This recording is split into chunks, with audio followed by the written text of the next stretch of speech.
C'est comme cela que fonctionnent les compensations carbone. Quand une entreprise ou un groupe élimine une unité de carbone de l'atmosphère dans le cadre de son activité commerciale normale, elle génère une compensation carbone. D'autres entreprises peuvent acheter cette compensation carbone pour réduire leur propre empreinte carbone.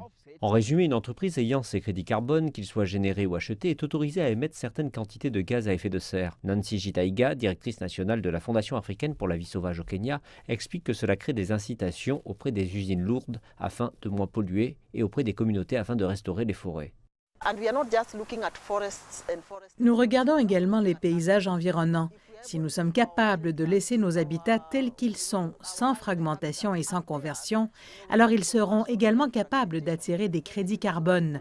Donc il y a là un immense potentiel pour l'Afrique. Près de 20% des forêts tropicales au monde se trouvent en Afrique. Le continent a par conséquent la capacité à fournir plus d'1 milliard de tonnes de réduction d'émissions de dioxyde de carbone chaque année. Si vous regardez le défi Bonn, il s'est déjà engagé à restaurer près de 100 millions d'hectares en Afrique. Le Kenya compte 5,2 millions d'hectares de cela, donc cet engagement existe ici.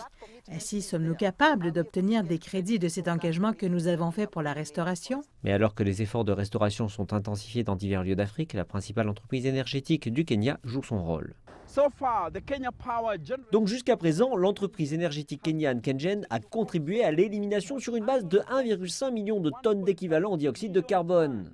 Pour des entreprises comme KenGen, le marché est en pleine expansion. Elle a récemment vendu l'équivalent de 4,6 millions de tonnes d'émissions de carbone accumulées au cours des 18 derniers mois. Elle envisage d'en vendre davantage aux enchères. La société a jusqu'à présent enregistré 6 projets de mécanismes de développement propre.